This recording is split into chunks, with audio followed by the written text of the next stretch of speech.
Hi, Democrats. Today is Wednesday, April 7th, and it's time for the Chair's Daily Live.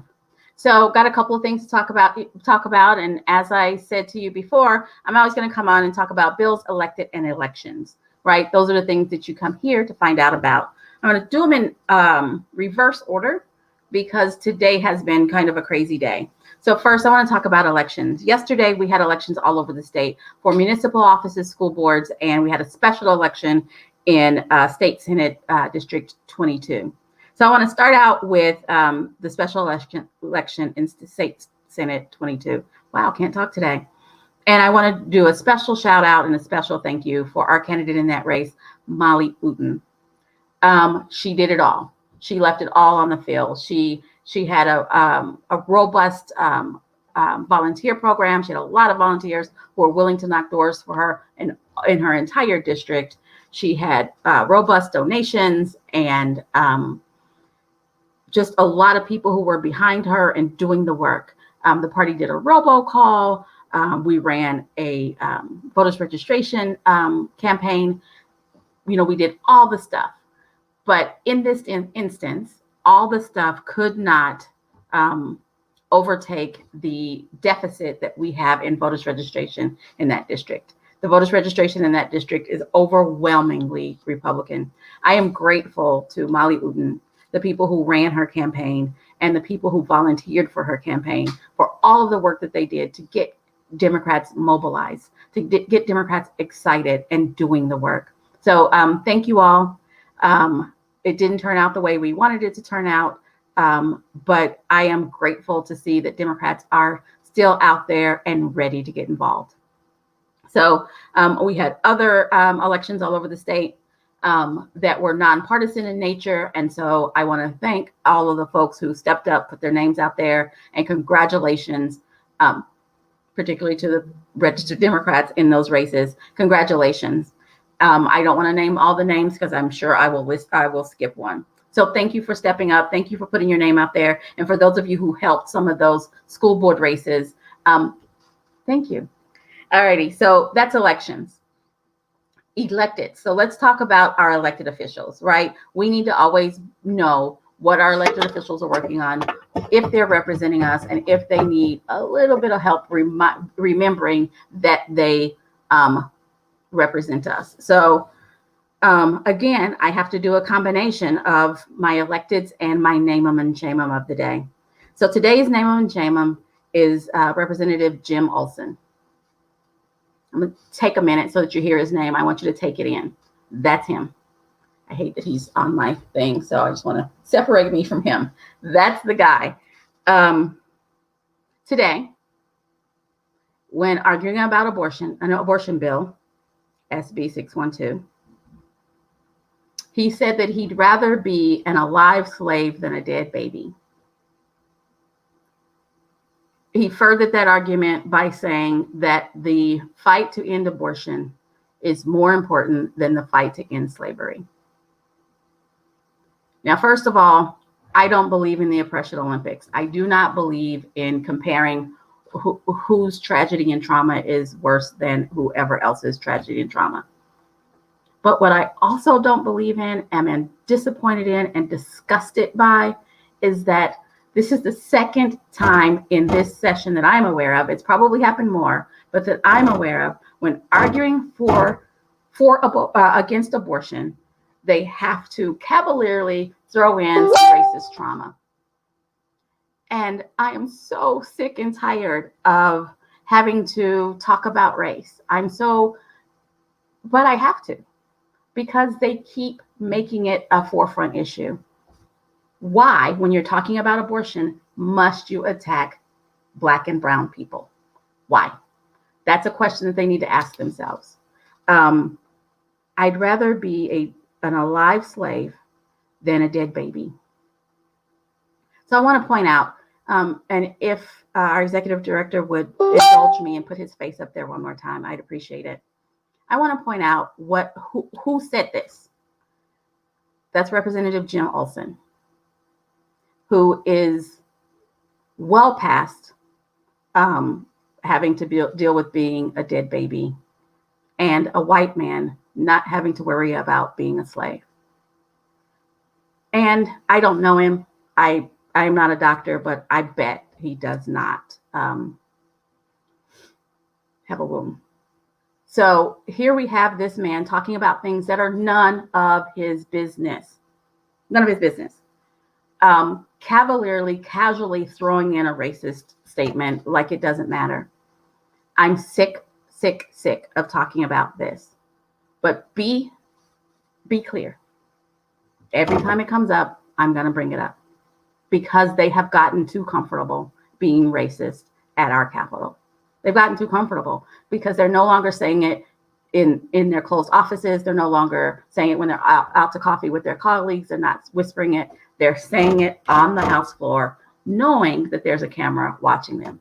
They are comfortable saying stuff, bringing up slavery in a way that causes trauma and has nothing to do with forwarding the case that they're trying to forward. So I don't want to belabor it. I feel like I've talked about it too long, but I ask you, I beg you to call not only Representative Olson and demand an apology. That's the least he can do. And it will be a stinky apology where he apologizes that we're offended, or he tells us about his Black neighbor who's his friend, or it will be gross. But we have to demand the apology. Then we have to call Speaker McCall and demand a censure. He must be censured. U-R-E, not O-R. He must be censured.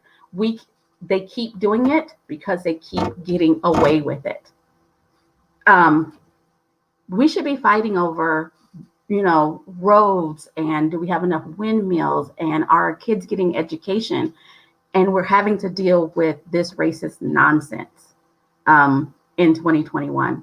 And no, I'm not a Pollyanna and thought that it went away, but I'm sick of it, and I'm going to call it out at every turn. Please, please call your legislator, call Representative Olson, and call Speaker McCall. Demand apologies, demand a censure, and I'll go so far as saying I think they need some diversity training because they feel very comfortable, colored babies. Slavery is not important. That has to stop. That has to stop. We have to beat it back. I'd like for it to be gone, but right now I'd settle for it to be back in some whispered rooms. I'm exhausted by the emotional trauma that the folks who are supposed to represent me keep raining down on me and the rest of us in Oklahoma. So that's my elected report. Sorry, it's a downer, but it's real. It happened today. So the bill, obviously, that that we need to object is SB 612. That's the bill that he was arguing for. It's not constitutional anyway, but how about we just don't pass it? That's Bill SB 612. I can't with that. Okay, so I'm going to move on to something a little less heavy, but don't forget to make those phone calls. Seriously, don't forget to make those phone calls. What have we learned in the last couple of weeks? Well, based on what happened in Senate District 22, we need to register more Democrats. We need to get our message out there. So if you think you know some people who are not registered, get them registered. And it's super easy now. Go out to okdemocrats.org/register, have them fill that out.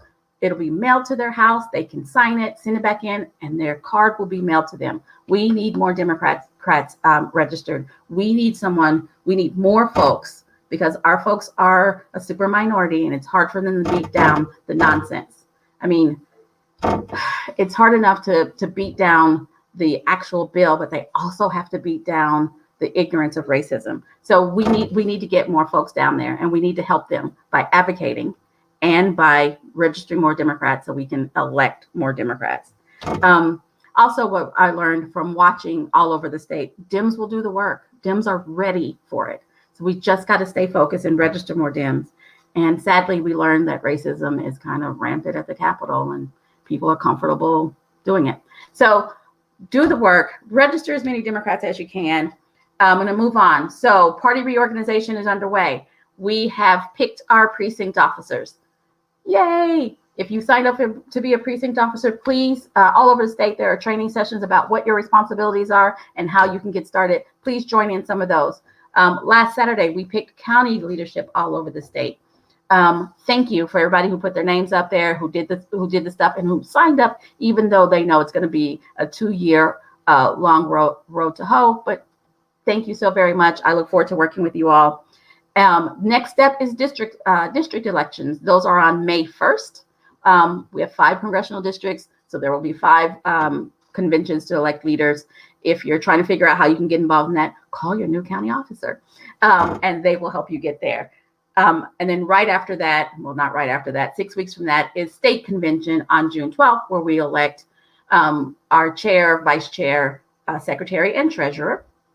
The chair's race has gotten a little crowded, so there are a lot of people running for that. That is on June 12th. Then we'll have training on June 11th. Now, I really only wanted to talk about reorganization so I could brag about who our keynote is for state convention. Yesterday, I got the announcement the confirmation from Representative Stacey Plaskett, the Congresswoman from the Virgin Islands. And just to refresh your memory, she was one of the impeachment managers. She was the tall lady who said it in a way that every one of us could be proud and understand. I am so thrilled. I met her last winter. I was very impressed with her then. I didn't think she could exceed it, but watching her as an impeachment manager, it was quite a sight to see. I'm thrilled that she has agreed to be our keynote speaker at our convention on June 12th. So be looking for some information about how you can participate in that, how you can listen to her wonderful speech. Super excited about that. So those are the big things, right? We had elections yesterday. Thank you to everybody who showed up. We did not have enough people showing up, even despite how we have registration. Jim Olson, I won't call him despicable. I will say that he participated in despicable acts recently and doubled down when he was called on it by Representative Pittman. Thank you, Representative Pittman, for standing up. He doubled down on his racism. It's gross and sad. But call your representative, call Jim Olson, call Charles McCall. Let them know that you're not happy about what happened. All right, guys, I will be back tomorrow at 4:15. Have a great day. Make the phone calls.